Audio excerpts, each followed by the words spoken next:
Hamas is not a terrorist organisation determined to fight for the Palestinian people, wage war on Israel and reclaim lost land. In reality, the supposedly deadly terrorist group is actually a globalist psyop created by the CIA and supported by the supposed enemy Israel to help the globalists achieve their goals of more forever wars in the Middle East. But don't take my word for it. This is all according to the son of the founding Hamas leader, who has given up his position as the gilded prince in the Hamas movement to blow the whistle and tell the world the truth about what's really happening behind the scenes of the terror group. But there's just one problem for Mossab Hassan Youssef, whose father was a key figure in founding Hamas back in 1987.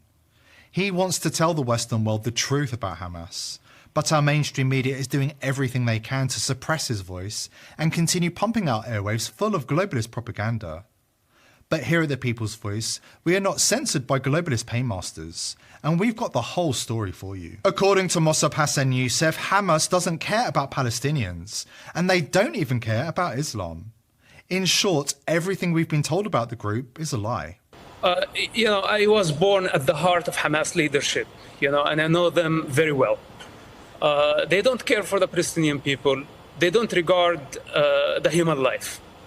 And I saw their brutality firsthand back in 1996 when I spent about a year and a half in Megiddo prison. They killed so many Palestinian people at that time. And this is when I decided that I cannot be together with this movement. In fact, I asked myself a question: what if they become a ruling party at some point? What will they do? If they succeed in destroying Israel and building their state, what will they do? They will kill our people. And this was the first question, that actually I had to be honest with myself. Even though Hamas gave me advantages, I was like a prince in that world, but I did not like them, and I turned against even my own blood, because this is how much I did not like Hamas. And today, 25 years later, they are the rulers of Gaza, and we see what they are capable of doing. The election Youssef refers to was held in 2006.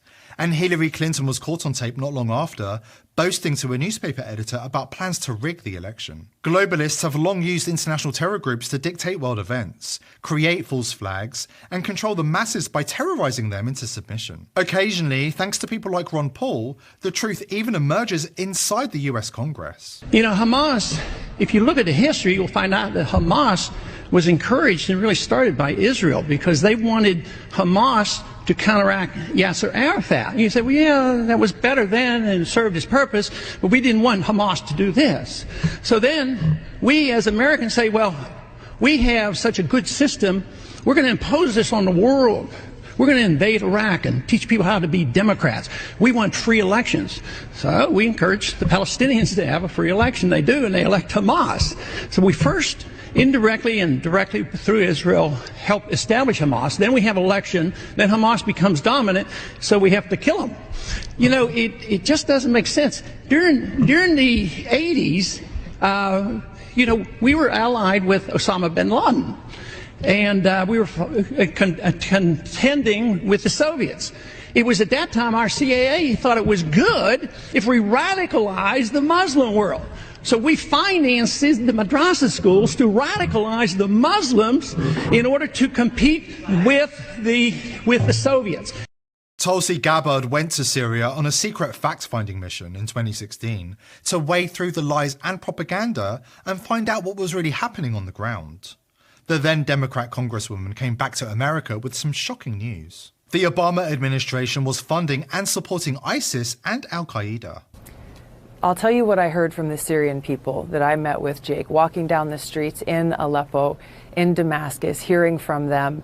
They expressed happiness and joy at seeing an American walking through their streets, but they expressed a question. They said, why is it that the United States, its allies and other countries are providing support, are providing arms to terrorist groups like al-Nusra, al-Qaeda, Arar al-Sham, ISIS, who are on the ground there raping, kidnapping, torturing, and killing the Syrian people, children, men, women, people of all ages. They asked me, why is the United States and its allies supporting these terrorist groups who are destroying Syria when it was al-Qaeda who attacked the United States on 9/11, not Syria?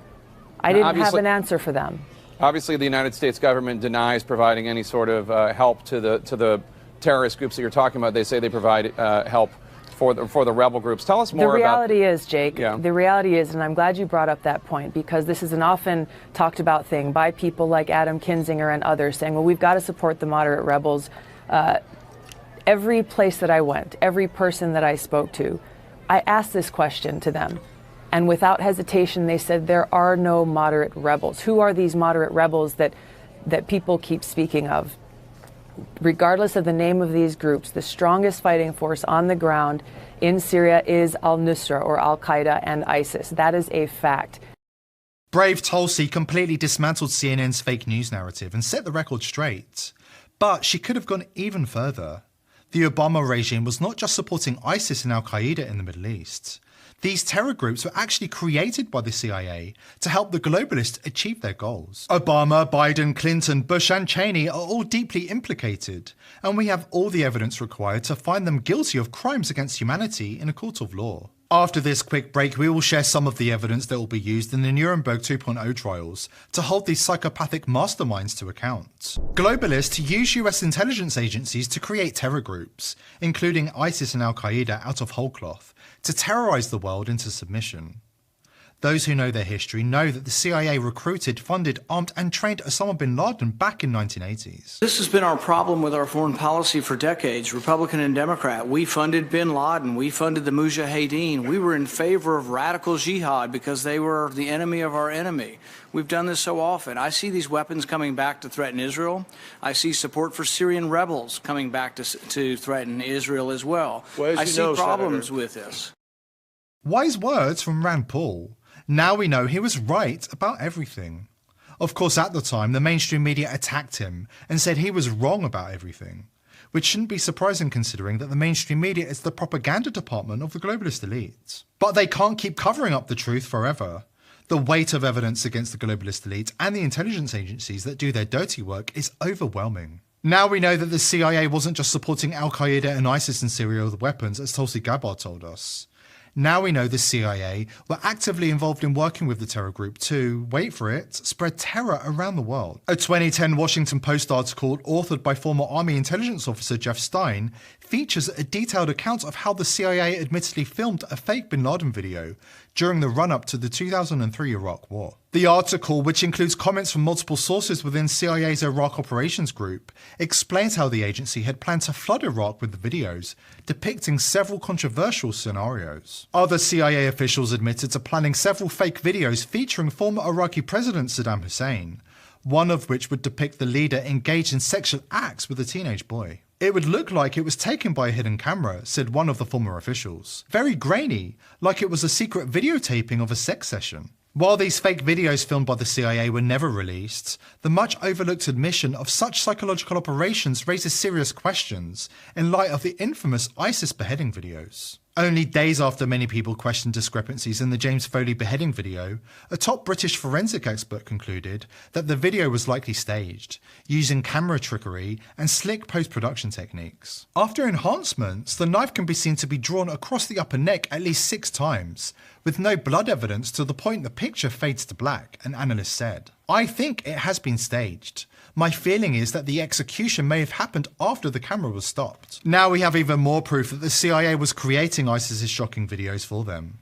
A whistleblower leaked footage from the film set of a CIA production, green screen and all. The tactic of terrorizing the masses into submission comes in many forms. However, utilizing terror groups as boogeymen to convince the public to go to war is a classic from the globalist playbook. Netanyahu is a globalist stooge, so it should come as no surprise that he has been working hand in glove with Hamas for decades. You can forget everything the Western mainstream media has told you about the Israel-Hamas conflict. Every intelligent person in Israel understands that Netanyahu's policy has been to keep Hamas in power. Why? Because it suits him politically to have an enemy at the gates. It also suits the state of Israel. Zelensky's Ukraine developed a bad rap for begging for American aid dollars this past year, but Israel is the undisputed heavyweight champion of the sport. We know the CIA created and supported al-Qaeda and ISIS. Hamas is another apple from the same tree. The elites now have their excuse for another forever war, this time involving Iran in the Middle East.